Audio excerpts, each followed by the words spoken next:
Aloha everybody and welcome to part 2 of Sonic Lost World. We're back on the Wii U version. We've already collected 425 flickies, and now we're going to the entirely 2D Windy Hills Zone 2.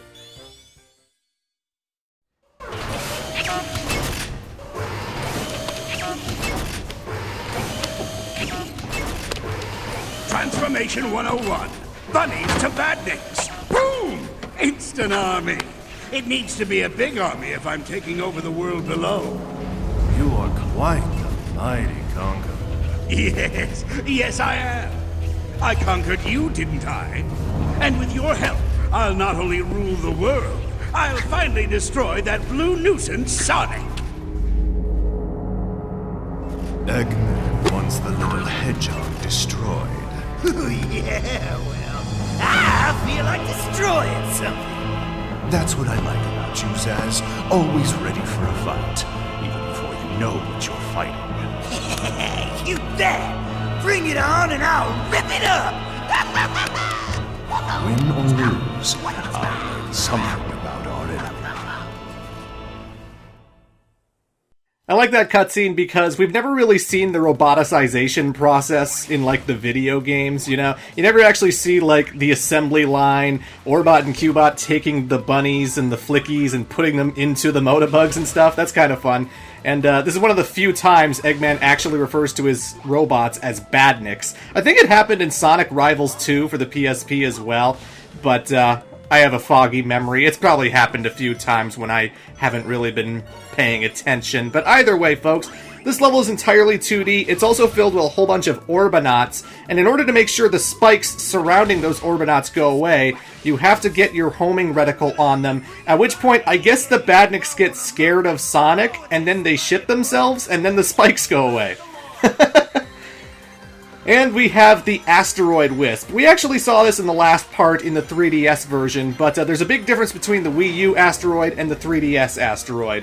Wii U Asteroid is like in 2D entirely. Like, you're just going to be moving left and right, absorbing all of the various blocks, and your Asteroid Wisp gets bigger and bigger and bigger the more he collects, by the way. So, like, you're encouraged to run into all the checkered walls, all the sheep, all the badniks, because it makes yourself bigger, and then you can jump higher, and that's how I was able to reach that red ring in that particular weird loophole, warp zone thingamajiggy. And, we're already at the boss of this particular stage. Not a very long stage. Beat down time! You knock him off of the moon by jumping into it 3 times, and then you want to homing attack him, but this game has charge homing attacks. Stinking hedgehog! I love Liam O'Brien's performance as Zaz, but you basically face a boss, and then you wait until the homing attack builds up, and then you homing attack them for massive damage. And this boss only takes 2 fully charged homing attacks to defeat, which makes them rather easy to beat up. And, well, this is going to be a common complaint for a lot of people of all the bosses in Sonic Lost World. All of them can generally be charged up via the homing attack, and then you either only have to hit them 2 times, possibly 3, sometimes just 1 time in order to end the entire boss fight. And it makes the boss fights pretty simple, pretty brainless, unless you don't really know about the charge-up feature. In that case, you do have to homing attack Zaz quite a bit if you're just, like, immediately pushing the A button as soon as you jump and not letting it build up and stuff. But again, the homing attack is very weird compared to every other game in the series. Not only does it lock onto multiple enemies at a time, it charges up and locks on multiple times to one target when it comes to big bosses or big badniks like giant caterpillars or weird sandworms that we're going to be seeing later. Like, there are some enemies who are so big that you need to charge up for extra damage in order to deal out more damage. And if you're not paying attention to the various tutorials that Sonic Lost World does sprinkle throughout the game on your Gamepad, which a lot of people are not going to pay attention to that. Like, I'm definitely not going to disagree that Sonic Lost World on the Wii U does not do a good enough job explaining how to play the game. I am absolutely in agreement that It's kind of lame because you go through the levels and, like, on screen, you're going to see a gamepad with a rainbow color and a question mark at the top of the screen. And that's basically the game's way of telling you that maybe you should look at the gamepad and click the tutorial button in order to have tutorials tell you how to play the game. And that's not really effective. It was a lot better in all the other games where you just ran into a tutorial like icon and then a window popped up and it told you what to do. That's how it is in the 3DS version, actually. So the 3DS version explains how to play the game a lot better. But in the Wii U version, you actually have to stop, look at the gamepad, push a button on the gamepad in order to get hints about the game. And so it doesn't really teach you the parkour or the charge-up homing attacks or the multiple reticle hit more than one enemy at a time homing attack, which, by the way, it has an interesting property to it that gets you extra flickies, and unless you're paying attention, you might not notice that. But, like, let's say there are 3 Motobugs, right? I homing attack one, I get 1 flicky. I homing attack another, I get 2 flickies. I homing attack another, I get 3 flickies. Now let's pretend I didn't do it that way. Let's pretend I home in on 3 badniks at a time. So I'm going on all 3 of them at once. When Sonic hits the first one, he gets 1. When he hits the second one, he'll get 2 flickies. And when he hits the third one, he'll get 3 flickies. So in total, I'll get 6 flickies from 3 badniks because I homed in on all of them at once. And it just sort of builds as some kind of combo. Even though if I didn't homing attack them as one big chain combo, I would have only gotten 3 flickies. So apparently I just materialized flickies inside of the badniks. I don't know how that works, but that's how you get extra flickies in the levels themselves. So if you're trying to get more flickies so that you can actually get 5,000 to reach the final boss in the game, it is a good idea to actually build up chain attacks. And it's kind of weird because, like, you have to face enemies. You sort of have to stand in front of them just a little bit and move left and right just a little bit until the homing reticles surround every single enemy in front of you. Like right here. Boom, I just hit 5 badniks. That got me over 15 flickies in that one instance right there. But if I manually, just homing attack them individually, 1, 1, 1, 1, 1, then I'd only get 5. So, a little thing to remember, a little thing to know about how to get extra flickies in the Wii U version. Not that it matters because the circus tents are so useful by themselves. And the Legend of Zelda DLC level that I'm not going to be playing until much later in the playthrough can also get you a lot of flickies as well, because one single playthrough of the Legend of Zelda DLC level, which is free, you can get it for free on the Wii U, it doesn't cost any money whatsoever. If you download it, you can get over like 1,000 flickies in one run of a Legend of Zelda playthrough, and considering you only need 5,000, getting 1,000 in one playthrough and being able to replay that stage over and over again, pretty damn helpful! So at this point, especially with the DLC levels, but I'm not even going to touch the DLC levels, there really is no excuse for you to not be collecting flickies as you go through the game. And I realize there's probably a lot about these levels I'm playing right now that I should be explaining, but there is a lot of Sonic Lost World's gameplay to explain. It is a pretty complicated new system. It's got parkour, it's got a weird homing attack. It has a spin dash that doesn't operate exactly the way usual spin dashes do.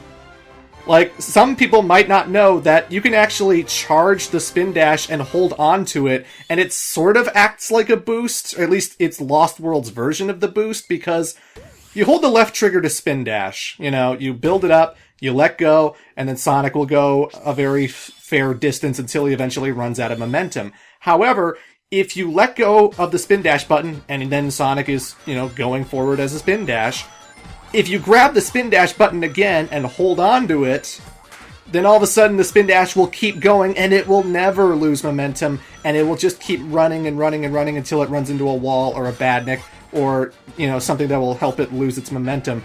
And that is not like any other spin dash in any other Sonic game ever. And I didn't find out about that until I started watching YouTube videos, because again, I wasn't paying enough attention to the tutorials, which you have to look at the gamepad and touch the gamepad button in order to look at. And I didn't know until I was looking at time trials of S-rank runs of the Wii U version that was even a thing, that you could actually charge the spin dash and keep going forward really, really fast with the spin dash in that way. And I was so like, wow, how the hell was I ever supposed to know about that? I don't know, but that is a thing. It's also a thing in the 3DS version as well, but the spin dash is the Y button or the X button in the 3DS version, not the L button, because in the 3DS version, the L button is your camera. Speaking of the 3DS version, this is the tunnel cave area. I don't believe you get more flickies if you charge into multiple enemies in the 3DS version. I know you get flickies for destroying badniks, and they go towards your score, and they help you get your S ranks, but I don't... And also, you don't need to collect flickies in the 3DS version because there are no flicky gates in between stages. Like, you don't need 5,000 flickies in order to reach the end of the game in the 3DS version. You just need a lot of patience, and you have to lose some of your sanity because you're playing a shitty game. I'm sorry, I hate Sonic Lost World on 3DS. I really, really don't like it. Oh, that's something. That Sonic Boom thing I just did to the Caterkiller, that is different from the Wii U version because you don't have that ability in the Wii U version, but like, Sonic has a homing attack. He also has a homing kick in the Wii U version.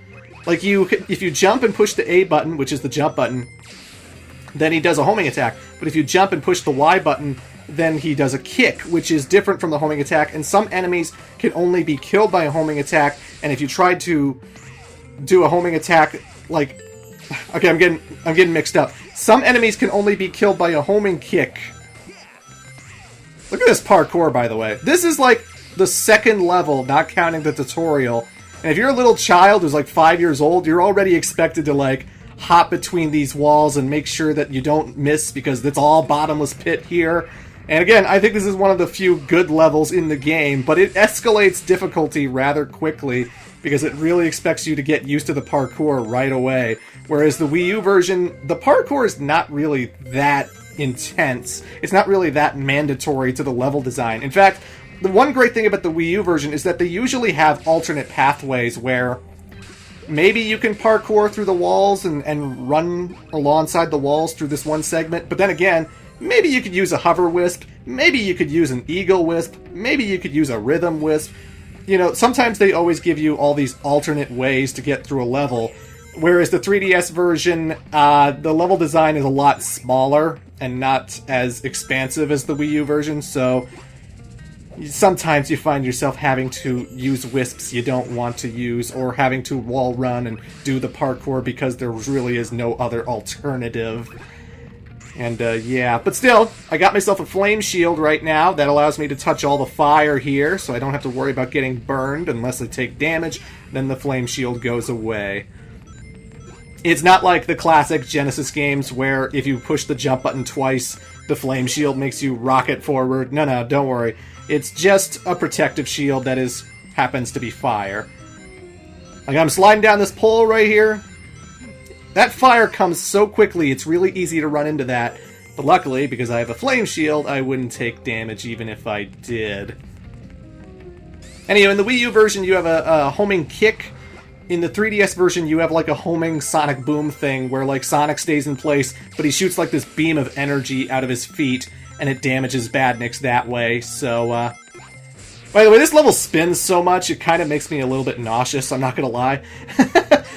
The 3DS version of Lost World is one of the most nauseating Sonic games I've ever played, and I haven't even gotten to the special stage gyroscope bullshit levels that I hate so much.